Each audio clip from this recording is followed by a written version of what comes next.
좋은 날 주신 하나님을 찬양하면서 좌우에 있는 분들과 인사 나누겠습니다. 샬롬. 우리 1층에 계신 분들도 샬롬. 네, 우리 함께 기도하시겠습니다. 아버지 하나님, 고맙고 감사합니다. 하나님의 놀라운 섭리는 정말 우리의 계산으로 생각으로 측량할 수 없고, 하나님께서 이 땅에 담비를 내리워 주심으로 메마른 땅이 소송케 하시고 살아나게 하시고 우리의 심령에도 큰 기쁨 주시니 감사합니다. 이 시간 말씀을 들을 때에 그러한 회복의 은혜, 소송케 되어지는 은혜를 말씀을 통하여 부어주시기를 원합니다. 세상에서 지치고 세상에서 깨어지고 상한 심령이 이 시간 주님 앞에 나왔다면 하나님의 말씀 들을 때에 저희들의 영혼이 깨어나게 하시고 살아나게 하시고 놀라운 은혜로 회복될 수 있도록 주여 역사하여 주시옵소서. 성령님, 말씀이 선포될 때 우리의 마음도 주장하셔서 한 말씀이라도 잃어버리지 않게 하시고 그 말씀이 잘 박혀진 모처럼 우리의 심령에 새겨질 수 있도록 역사해 주시옵소서. 감사드리며 예수님의 이름으로 기도하옵나이다. 아멘. 할렐루야. 저희가 지난주부터 느헤미야 말씀을 살펴보면서 주제를 정했지요. 회복하게 하시는 하나님이라는 주제를 정해서 우리가 느헤미야의 말씀을 통해서 우리의 삶에 무너지고 또 깨어진, 또 몸된 재단에 무너지고 깨어진 모든 것들이 회복되기를 원하는 마음으로 말씀을 살펴보고 있습니다. 우리가 지난주에는 첫 시간으로 느헤미야의 기도를 통해서 기도가 회복의 열쇠입니다. 우리가 그 말씀을 통해서 우리의 삶을 시작해 갈 때 이 느헤미야의 모든 말씀들이 우리의 심령을 회복하게 되기를 원합니다. 여러분들의 가정에 무너진 것이 있고 깨어진 것이 있다면 이 말씀을 들을 때 놀라운 회복의 역사와 치유의 역사가 일어나기를 원합니다. 더 나아가서 느헤미야의 말씀을 통해서 여러분의 사업장, 여러분의 직장, 더 나아가 몸된 교회에 영적으로 무너지고 깨어진 것이 있다면 다시 한번 말씀으로 회복되고 일어나는 역사가 있게 되기를 주님의 이름으로 축원합니다. 그토록 날씨가 더웠었는데요, 엊그저께 비가 한번 샥 내리고 나니까 너무나 선선해졌지요. 어제 어떤 집사님을 만나니까 딸이 그랬대요. 하나님이 에어컨 바람을 쐬어주시니까 이렇게 시원하다고. 할렐루야. 그런 회복의 역사가 우리 교회 가운데도 계속해서 불고 일어나게 되기를 간절히 원합니다. 과연 우리가 지난주에 이어서 오늘은 느헤미야의 금식 기도를 통하여서 하나님께서 어떻게 역사하고 계시는가 우리 말씀을 통해서 살펴보겠습니다. 첫 번째, 기다림 뒤에 하나님께서 일하십니다. 우리 1절 말씀을 한번 다시 함께 한 목소리로 읽겠습니다. 시작.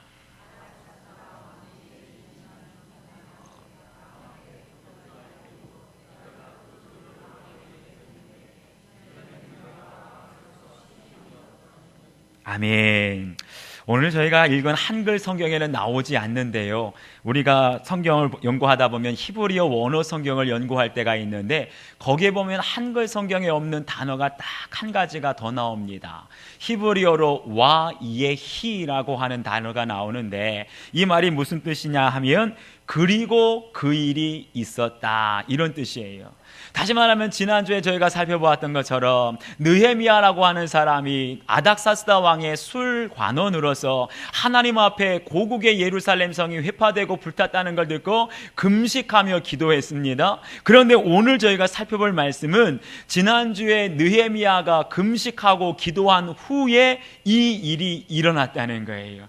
금식하는 자를 통하여 하나님이 역사하시는 줄 믿습니다. 그런데 어떤 일이 일어났나 보니까 맨 위에 아닥사스다 왕 제20년 니산월이라고 그 때를 말하고 있어요. 그런데 지난주에 우리가 살펴본 말씀 1장 1절을 보면 아닥사스다 왕 제20년 기슬르월이다 라고 말합니다. 다시 말하면 기슬르월에 느헤미야가 금식 기도를 시작한 거예요. 여기에 말하는 기슬르월은 지금의 11월 달에서 12월 달에 해당합니다. 그리고 오늘 나오게 되는 니산월은요, 오늘날에 3월 달에서 4월 달을 말하는 거예요. 다시 말하면 지난주에 느헤미야가 간절하게 기슬르월에 금식 기도하기 시작했는데 금식 기도한 지 꼭 넉 달 만에, 4달 만에 하나님의 역사가 나타나기 시작했다라는 겁니다. 사랑하는 여러분, 여기서 저희가 한 가지 볼 수 있는 것은 느헤미야에게는 남다른 기다림의 영성이 있었다는 것을 알 수가 있습니다. 보통 사람들이 하나님 앞에 기도하기 시작할 때 너무나 조급합니다. 기도하자마자 하나님이 응답하실 줄 알아요. 그래서 한두 주 기도하다가 한두 달 기도하다가 아무런 변화도 없고 응답받지 못하면 지레 실망을 하고 기도하기를 포기합니다. 그리고 간혹 가다 보면은요, 어떤 사람들은 하나님께 기도하다가 응답이 없으면 본인이 하나님을 대신해서 기도를 이루려고 하는 사람이 있습니다. 이건 인간적인 방법이죠. 그런데 느헤미야를 보게 되면 끝까지 기다리는 겁니다. 하나님께서 일하시기 전까지 숨 죽은 듯이 기다리고 있는 거예요. 이렇게 느헤미야처럼 기다리는 사람에게 끝까지 기도하면서 하나님의 때, 하나님께서 일하실 때까지 기다리는 사람에게 하나님의 간섭하시고 역사하시는 손길들이 보여지는 줄 믿습니다. 하나님의 역사는요, 하나님께서 일하실 때는요, 예고 없이 갑작스럽게 우리에게 임하게 됩니다. 기도하지 않는 사람은요, 그 손길을 놓쳐버려 잃어버립니다. 그런데 오직 전능하신 하나님 앞에 마음을 드리고 뜻을 드리고 느헤미야처럼 참고 기다리며 기도하는 사람들에게는 하나님께서 자꾸 미세하게 역사하시고 일하시는 그 손길을 감지하게 되는 줄 믿습니다. 여러분에게도 그런 영적인 민감함이 있게 되기를 축원합니다. 오늘 말씀해 보니까 꼭 금식 기도한 지 넉 달 만에 하나님께서 일하시는 조짐이 느껴지는 거예요. 감지되는 거예요. 두 가지가 보여지는데, 첫 번째는 왕 앞에 포도주가 있기로 내가 포도주를 왕에게 드렸다라고 말합니다. 다시 말하면 이 느헤미야는 아닥사스다 왕의 술 따르는 관원이었습니다. 그런데 어찌된 영문인지는 모르겠지만 넉 달 동안 왕을 만나지도 못했고 왕에게 나아가서 술을 따르지도 못했다는 거예요. 그런데 오늘 말씀 보니까 금식 기도한 지 넉 달 만에 아닥사스다 왕 앞에 포도주가 있고 그 포도주를 따르는 기회를 얻게 된 거예요. 다른 사람들은 그냥 지나치게 되는데 기도하는 사람에게는 이것이야말로 하나님께서 일하시고 하나님께서 역사하신다는 것을 깨닫게 되는 겁니다. 그런데 6절 말씀을 보면 그 자리에 누가 있었냐? 많은 대신들이 같이 있었던 게 아니고 아닥사스다 왕과 그 왕후 그리고 느헤미야 딱 세 사람만 있었던 겁니다. 여러분 생각해 보세요. 왕과 왕후가 오붓하게 식사를 하려고 하는데 거기에 딱 한 사람 신하가 끼었습니다. 그 사람은 어떤 사람이겠습니까? 왕에게 총애를 받고 왕에게 신임을 얻고 있는 사람인 줄 믿습니다. 느헤미야가 그런 사람이었어요. 다른 대신들도 없고 왕과 왕후와 자신만 있는 그 자리라고 한다면 절호의 찬스 아니겠습니까? 금식 기도하고 있는 자신의 모든 속사정을 왕에게 보고할 수 있는 그러한 절호의 기회가 찾아왔는데 느헤미야는요, 한 번 더 기다리는 거예요.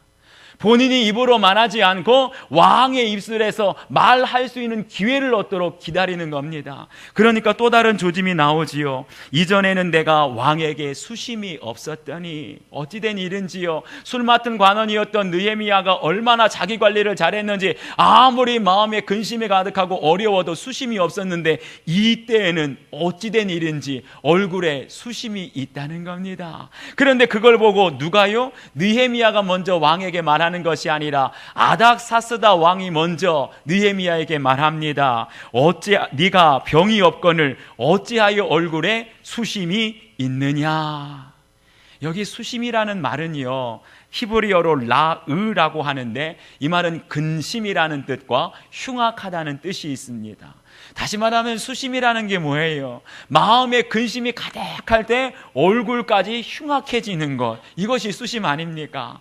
보통 사람은요, 근심하고 걱정하면 수심을 띨 수 있어요. 그런데 지금 느헤미야는 보통 사람이 아니지 않습니까? 왕의 생명과 직결되는 술을 따르는 관원의 위치에 있었는데 그런 사람이 얼굴에 수심이 가득하면 왕에게 중죄에 해당되는 겁니다. 그래서 페르시아의 역사를 보면 왕의 시종 중에 술을 따르다가 얼굴에 근심이 가득하고 슬픔이 가득한 기색이 있어서 그 자리에서 처형당했다라는 기록이 있어요. 보세요. 지금 느헤미야의 얼굴에 수심이 가득합니다. 자칫 잘못하면 생명을 잃을 수 있는 위기의 상황에 있는 거예요. 그렇지만 넉 달 동안 기도하는 느헤미야에게는 이것까지도 어떻게 된다고요? 하나님께서 일하시는 조짐이 되는 줄 믿습니다. 다른 사람 같으면 왕이 진노하고 왕이 당장 그 신하를 처형시킬 수 있었지만 어찌된 일인지 하나님께서 아닥사스다 왕의 마음을 움직여 주시니까 진노하는 것이 아니라 긍휼히 여기는 마음을 주는 거예요. 네가 어찌하여 수심이 가득하냐. 그리고 그 다음에 말씀에 보면 느헤미야가 먼저 말하는 것이 아니라 왕이 먼저 느헤미야로 하여금 속에 있는 생각을 말할 수 있는 기회를 주시는 겁니다. 사랑하는 여러분, 오직 하나님 앞에 참고 기다리며 하나님의 일하실 때까지 기다리는 자들에게 이와 같은 역사가 나타나게 되는 줄 믿습니다. 중국을 가게 되면은요, 대나무 중에서도 최고로 꼽히게 되는 모죽이라고 하는 대나무가 있다고 합니다. 그런데 이 모죽이라는 대나무는요, 참 특이한 것은 씨앗을 땅에 뿌리고 나서 5년 동안은요 싹이 나지 않는다 그래요. 아무리 물을 뿌려도 싹이 나지 않다가 딱 5년이 지날 때쯤 되면, 죄송합니다, 손가락만한 죽순이 나온다는 거예요. 5년이 지나서. 그런데 이 죽순이 나오고 나서 매일매일 하루도 빠짐없이 80cm씩, 하루에 80cm씩 대나무가 자라기 시작해서 다 자라게 되면 30m나 이 모죽이라는 나무가 자란다는 거예요. 얼추 제가 계산해 보니까 한 10층에서 12층 정도, 우리나라에는 그런 대나무가 없습니다.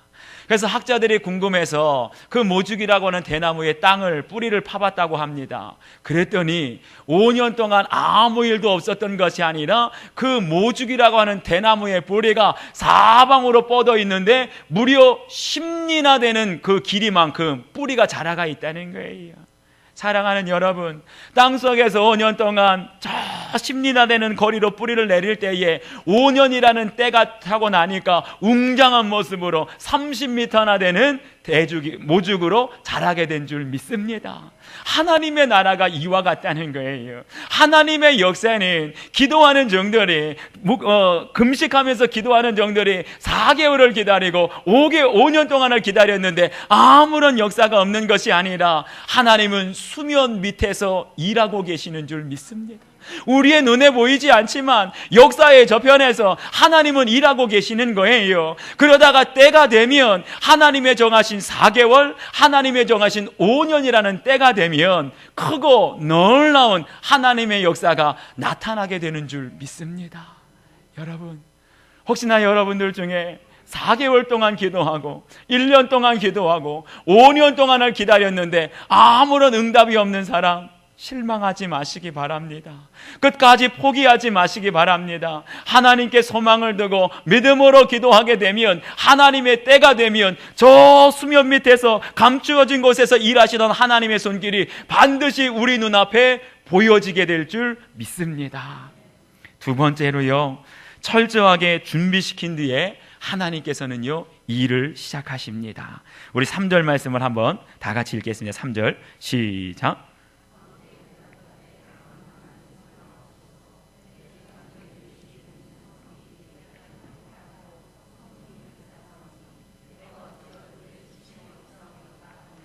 아멘. 느헤미야는 왕궁에 있는 관리였기 때문에 누구보다도 페르시아의 법도와 왕도를 잘 아는 사람입니다. 그렇기 때문에 자신의 얼굴에 수심이 있으면 안 된다는 것을 알고 있었고요, 감히 왕의 입에서 어찌하여 네 얼굴에 수심이 있느냐, 이 말을 들으면 안 되는 거예요. 이 말은 곧 내 목숨은 죽은 목숨과 같다는 것이지요. 그래서 느헤미야조차도 그 말을, 왕의 말을 듣고 크게 두려워했다라고 했습니다. 아마 보통 사람 같으면은요, 아마 등골이 오싹해지고 사시나무 떨듯이 떨다가 심장이 멎었을지도 모릅니다. 왕에게 이런 말이 나올 수가 없거든요. 그런데 성경을 보십시오. 그런 위급한 상황 속에서도 느헤미야가 하는 말, 왕은 만세수를 하옵소서. 아멘.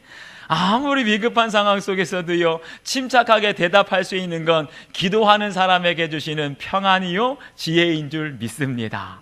그리고 이어지는 말이요, 내 조상들의 묘실이 있는 성읍이 이제까지 황폐하고 성문이 불탔사오니 내가 어찌 얼굴이 수심이 없사오리까. 우리는요, 이 말씀을 그냥 읽고 지나갈 수 있어요. 그런데요, 느헤미야를 연구하는 많은 성경학자들은요, 이 말씀이야말로, 느헤미야의 이 한마디야말로 신의 한 수라고 합니다. 기가 막힌 대답을 한 거예요. 그것을 정확하게 이해하려면 에스라 4장 말씀을 보게 되면, 이스라엘 백성들이 바벨론에서 귀환하고 나서 스룹바벨이라고 하는 사람을 중심으로 예루살렘 성전을 재건하게 됩니다. 그런데 예루살렘 성전을 재건하려고 하자 유대인의 대적들이 방해 공작을 펴는 거예요. 페르시아 왕에게 상소문을 적어서 올려보냅니다. 그런데 상소문에 보니까 내용이, 이 예루살렘 성전을 재건하는 것은 페르시아 왕에게 반역하기 위해서 이 성전을 짓는 것입니다. 모함을 한 것이지요. 그리고 그 상소문을 받아든 페르시아의 왕이 당장에 예루살렘 성전 짓는 것을 중단시키게 됩니다. 그런데 그 왕이, 중단시킨 왕이 누군가 보니까 바로 오늘 말씀에 나오는 아닥사스다 왕이었어요. 그런데 그 중단시킨 왕에게 지금 본인이 가서 예루살렘 성벽이 불타고 무너져서 이 종의 마음에 수심이 가득합니다, 이 말을 했다가는 그 자리에서 처형당하는 겁니다. 왕이 중단시킨 것을 지금 마음에 근심하고 있으니 반역죄 아니겠습니까? 그런데 말씀 보니까 느헤미야는 그렇게 말하지 않았어요. 똑같은 말이라도 예루살렘 성이라는 말은 쏙 빼고 내 조상들의 묘실이 있는 성읍이다 라고 말합니다. 여기서 조상의 묘실이 있는 성읍이 어딥니까? 예루살렘 성이지요. 그렇다고 거짓말은 하지 않으면서 아닥사스다 왕의 마음, 심기가 불편하지 않게 신의 한 수와도 같은 지혜로운 말을 한 거예요. 여러분, 지금 위기 상황 가운데, 두렵고 떨리는 상황 가운데 이런 말을 할 수 있는 사람은요, 이 세상 아무도 없습니다. 오직 하나님께 기도하는 사람, 하나님께서 지혜를 주시는 사람에게만 위급한 상황에서도 꼭 적당한 말을 허락하시는 줄 믿습니다. 이 말을 듣고 나서요, 왕의 마음에 감동을 받습니다. 느헤미야에게 묻기를 네가 무엇을 원하느냐. 이 말은 뭐예요? 아닥사스다 왕이요, 이제 느헤미야를 적극적으로 돕겠다는 겁니다. 그런데 이런 상황 속에서 보통 사람 같으면 마음속에 있는 것들을 다 얘기할 텐데 느헤미야는 한 번 더 기다립니다. 그리고 하늘의 하나님께 묵도했다 그랬어요. 하나님께 먼저 간절하게 기도하고 제가 왕에게 어떻게, 무슨 말을 하면 좋겠습니까? 기도했지요. 그러면서 나오는 말입니다. 우리 5절 말씀을 다 같이 함께 읽겠습니다. 5절 시작.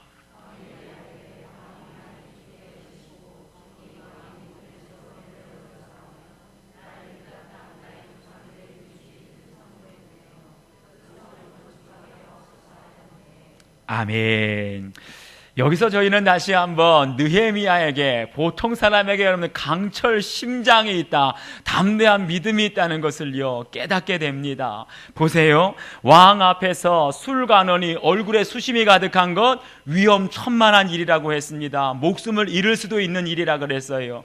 더군다나 느헤미야는 페르시아의 왕궁에 있기 때문에 모든 역사를 압니다. 적어도 14년 전에 아닥사스다 왕 본인이 그 예루살렘 성전 재건하는 것을 중단시켰다는 것을 누구보다도 잘 알고 있습니다. 그런데 그 장본인 왕에게 지금 느헤미야가 어떤 부탁을 하고 있습니까? 내 고향 땅 유다에 가서 무너져 내린 성읍을 다시 건축하게 하여 주시옵소서. 사랑하는 여러분, 이건 목숨 걸고 하는 건 아니겠습니까? 어떤 사람이 자신의 목숨을 걸고 이런 말을 대범하게 할 수 있겠습니까? 오직 이런 말을 할 수 있는 사람은요, 아무리 기쁘거나 슬프거나 아무리 형통하거나 어려울 때라도 하늘의 하나님께 묵도하고 기도하는 사람만 이런 담대한 믿음이 생기는 줄 믿습니다. 넉 달 동안 금식하면서 아무런 변화가 없다 할지라도 하나님께서 일하시는 것을 기다리고 하나님의 때를 기다리는 사람에게만 하나님께서 그 상황에 맞는, 목에 칼이 들어오더라도 담대하게 말할 수 있는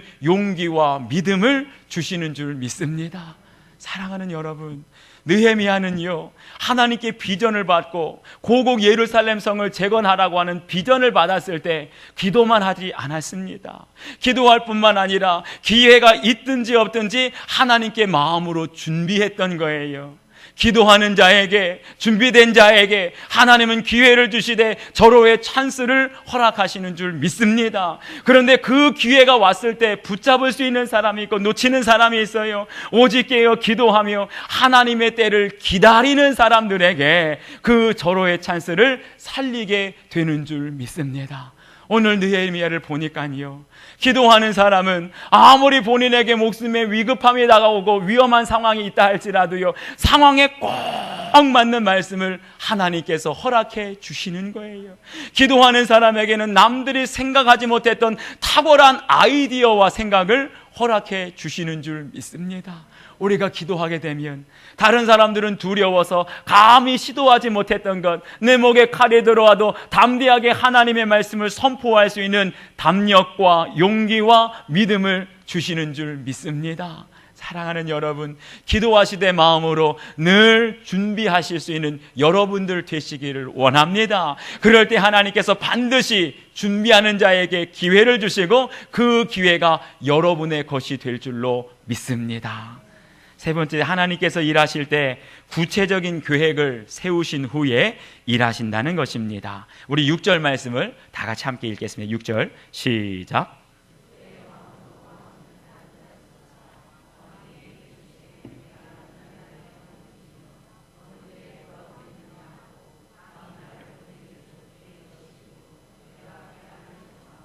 아멘. 여기에 보면은요, 이제 아닥사스다 왕이 느헤미야에게 모든 것들을 허락했습니다. 순조롭게 진행되는 듯 하다가 아닥사스다 왕이 느헤미야에게 예상치 못한 질문을 하는 겁니다. 어느 때에 네가 돌아오겠느냐? 여러분, 말씀을 가만 보세요. 지금 느헤미야가 떠날 준비가 됐습니까? 아직 떠날 준비도 하고 가지도 않았습니다. 그런데 전혀 예상하지 못한 시간에 왕이 묻기를, 떠나기도 전에 네가 언제 돌아오겠느냐? 한마디로 언제 그 성을 다 짓고 일을 마치고 돌아오겠냐는 뜻이에요. 만약에 느헤미야가 평소에 계획을 세우지 않고 이 일에 대해서 준비하지 못했다면 왕의 말을 듣고 당황했을 것입니다. 머뭇거렸을 것입니다. 그러면 이렇게 말했겠지요. 왕이시여, 가봐야 알겠습니다. 만약에 이런 대답을 했다면요, 왕이 진노했을 것 같아요. 그렇게 일을 하려면 차라리 다 관둬라, 그만둬라, 아마 그렇게 말했을 겁니다. 그런데 느헤미야는 성경을 보니까 비록 예상하지 못했던 질문을 받았지만 평상시에 기도하면서 준비하고 이 일에 대해서 철저하게 계획을 세웠기 때문에 차근차근 대답합니다. 말씀해 보니까 내가 기한을 정했다는 거예요. 예상하지 못했던 질문이지만 느헤미야는 준비하고 있었습니다. 예루살렘 성벽을 지으려면 최소한 52일이라는 시간이 필요할 것이고 모든 것들을 하루하루 계획을 세워서 소상하게 차분하게 준비할 때 왕의 마음이 감동이 되기 시작합니다. 그런데 이게 끝이 아니었어요. 7절 말씀을 보게 되면 강서쪽 총독들에게 조서를 내려달라고 왕에게 부탁합니다. 다시 말하면 그 당시 페르시아 제국은 너무나 넓기 때문에 전국을 20개의 구역으로 나누었습니다. 그리고 각 지역마다 총독을 세워서 거의 왕의 버금가는 권세를 가지고 다스리게 했는데 그 구역, 국경선을 넘어가기가 어려웠어요. 그래서 그 국경선을 넘어가기 위해서는 반드시 왕의 조서가 필요하다는 것을 느헤미야는 알고 부탁을 한 겁니다. 그럴 뿐만 아니라 8절 말씀을 보면 왕의 삼림감독 아삽에게 조서를 내려서 필요한 제목을 공급해 주십시오 부탁을 하는 거예요. 사실은요, 느헤미야는 술관원이기 때문에 왕의 삼림 감독관의 이름을 알 필요가 없습니다. 그런데 오늘 말씀 보니까 느헤미야가 예루살렘 성벽을 재건하기 위해서는 뭐가 필요해요? 나무가 필요한 겁니다. 제목이 필요한데 이를 위해서는 왕의 삼림 감독관이 누구라는 걸 알아야 되는 거예요. 평상시에 공부한 겁니다. 철저하게 준비한 겁니다. 느헤미야는요, 하나님의 비전, 하나님의 꿈을 위해서 막연하게 두루뭉실하게 철저하게 기도만 한 것이 아니라 자신에게 필요한 것들을 철저하게 준비하고 계획을 세운 줄 믿습니다. 그러한 사람에게 하나님께서 기회를 주시고 사람을 만나게 해주시고 형통한 길로 인도해 주시는 줄 믿습니다. 왕이 보니까요, 너무나 철저하게 준비를 했거든요. 분명히 느헤미야는 조서를 달라 그랬어요. 그리고 왕의 삼림 감독관에게 명령을 내려달라 그랬어요. 그런데 그 말을 듣는 순간 아닥사스다 왕의 감동이 되니까 느헤미야가 부탁하지도 않는 군대 장관을 보내주고 거기에 마병까지 보내준 줄 믿습니다. 하나님의 사람, 준비된 사람에게는요, 믿지 않는 불신자들의 마음까지도 감동감화시켜서 하나님의 역사에 도움이 되게 하시는 줄 믿습니다. 제가요, 요즘에 습관 아닌 습관이 하나 생겼는데, 요 몇 주 동안 참 덥지 않았습니까? 엊그저께 비로 이렇게 시원해졌지. 그 전에는요, 폭염주의보가 하루가 멀다 하고 내려졌습니다. 낮에는 폭염, 외출을 삼가해 주십시오, 이렇게 문자가 오더라고요. 그리고 밤에는 열대야. 계속해서 더우니까요, 잠도 설치고 잠도 못 자지요. 그러니까 몸은 지쳐 나가고 사무실에 앉아서 에어컨 바람, 선풍기 바람 쐬면서 하루 종일 앉아 있다 보니까요, 졸기만 하고 피곤해집니다. 영적으로도 눌려지기 시작합니다. 그래서 제가 마음속에 이렇게 생각했어요. 이래서는 안 되겠다. 밖에 못 나가면 안에서라도 돌아야지. 그래서 제 마음속에 어떤 생각이 들었냐면, 밖에는 햇볕이 너무나 세니까 성전 안에서 여리고성을 돌듯이 돌기 시작했어요. 처음에는 걷는 운동을 하려고 돌았거든요. 한 바퀴씩 두 바퀴씩. 그런데 성전을 계속해서 돌아다니면서 제가 손으로 이렇게 성전 의자를 다 만져가면서 돕니다. 그러니까 뭐가 보여요? 성전의 의자가 보입니다. 성전의 의자가 보이니까 성전에 앉게 될 성도님들의 얼굴이 보여지는 거예요. 주의 종이 이 성전을 돌면서 성도들의 얼굴을 마음속에 그리면서 무슨 기도를 하겠습니까? 성도님들의 가정의 기도의 제목이 떠오릅니다. 어떤 가정은 아픈 가정이 있고, 어떤 가정은 슬픈 가정이 있고, 어떤 가정은 경제적으로 어려운 가정이 있고, 한 바퀴씩 두 바퀴씩 돌면서 성도들의 기도의 제목이 점점 생각나는 거예요. 그렇게 하루 이틀, 어떤 날은 10바퀴, 어떤 날은 20바퀴, 10분, 20분씩 성전을 돕니다. 그런데요, 놀라운 것은요, 날이 지나면 지날수록 하나님께서 성도들의 기도를 더 넘어서, 교회에 대한 기도를 더 넘어서 성전 건축에 대해서 우리 교회에 대한 비전을 계속해서 넓혀주시고 크게 해주시고 부어주시더라고요. 할렐루야. 그러면서 제가 무릎을 쳤습니다. 아하, 느헤미야도 나처럼 기도했겠구나. 여러분, 수산궁에 기도 처소가 있었겠습니까? 수산성에 교회가 있었겠습니까? 마음 놓고 기도할 곳이 없었을 거예요. 그런데 느헤미야는 왕궁을 거닐면서 몸은 수산성에 있지만 그 마음은 예루살렘 성을 향하여 있었을 줄 믿습니다. 마음으로 그토록 거리던 정말 고국의 예루살렘 성을 그토록 사모하면서 하나님이 주는 비전, 어떻게 하면 그 무너진 성벽을 일으켜 세울까, 하루하루 돌고 돌면서 기도하니까요, 하나님께서 영감을 주시는 거예요. 계획을 주시는 거예요. 왕의 조서가 꼭 필요하겠다. 왕의 삼림 감독관 이름을 알아둬야 되겠다. 몇 날 며칠이 걸리면 예루살렘 성벽을 다 세울 수 있겠다. 하루아침에 세워진 계획이 아니라 넉 달 동안 금식하면서 수산성을 매일매일 돌면서 하나님께 기도했을 때 하나님께서 구체적인 계획을 주시고, 하나님께서 비전을 실현할 수 있는 방법을 주시고, 하나님께서 모든 영감을 더하여 주신 줄 믿습니다. 사랑하는 여러분, 하나님의 꿈과 비전은요, 하루아침에 뚝딱하고 떨어지는 것이 아닙니다. 우리가 포기하지 않고 철저하게 계획을 세우고 우리의 마음을 한 가지 일에 집중하게 되면 하나님께서 그 비전을 키워주시는 거예요. 점점 살을 붙여주시는 거예요. 그리고 더 깊이, 더 넓게 우리의 비전을 세워주실 때 그 비전은 한낱 순몽이 되는 것이 아니라 하나님의 놀라운 계획을 우리의 현실 속에 이루어지는 줄 믿습니다. 제가 이렇게 신앙생활을 하다 보니까요, 많은 성도들이 꿈을 꾸었다, 많은 젊은이들이 비전을 받았다, 그런 얘기를 듣습니다. 그런데 그분들 다 돌아보면은요, 꿈을 이룬 사람이 별로 없어요. 비전을 이루었다고 하는, 수련회를 가서 선교를 가서 비전을 받았다고 하는 청년은 많은데 그 비전을 이룬 사람은 많지 않습니다. 왜 그런 줄 아십니까? 비전을 위한, 꿈을 위한 노력과 헌신이 없기 때문입니다.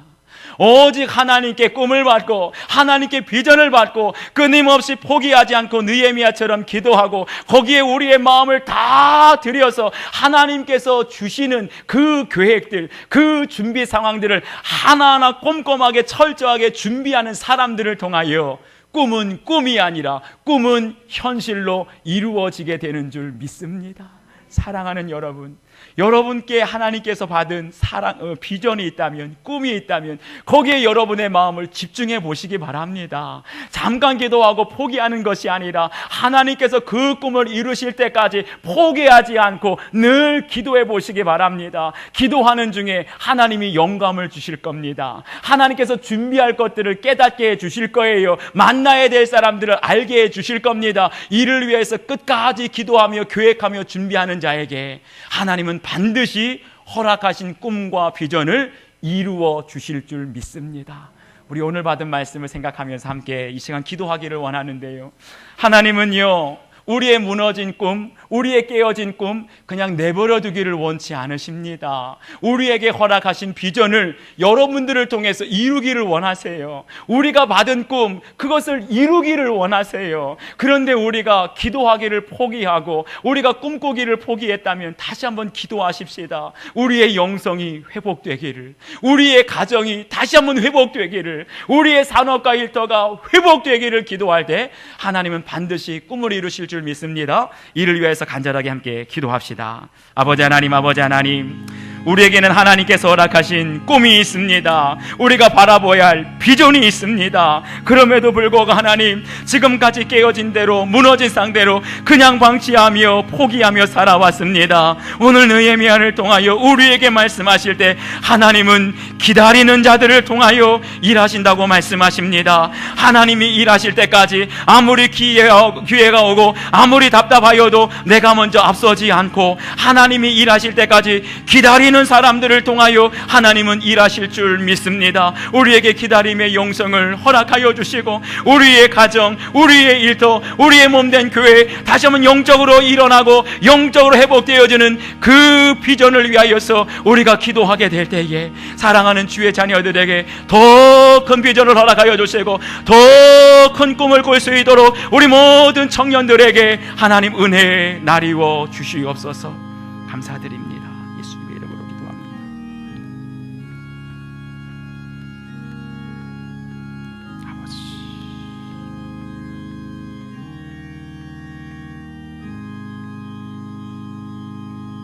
아버지 하나님 고맙습니다. 오늘도 느헤미야를 통하여서 다시 한번 우리의 꿈을, 우리의 비전을 하나님 돌아보게 하시니 감사합니다. 깨어지고 무너지고 포기하는 것이 당연한 줄 알았습니다. 하지만 주님께서는 저희들에게 말씀하십니다. 너의 깨어진 꿈과 너의 깨어진 비전을 위하여 다시 기도하라. 기도하기를 포기하지 말아라. 꿈꾸는 자에게, 비전을 품는 자에게 주님께서 영감을 주시고 더 큰 비전을 허락하여 주시고 이룰 수 있는 방법과 계획과 사람들을 우리에게 만나게 하실 줄 믿습니다. 우리의 무너져 내린 영성이 회복되게 하시고 우리의 깨어진 가정들이 회복되게 하시고 주님의 몸된 교회와 우리에게 허락하신 일터와 직장과 사업장이 오직 하나님의 은혜로 회복되는 은혜를 나리워 주시옵소서. 감사드리며 예수님의 이름으로 기도하옵나이다. 아멘.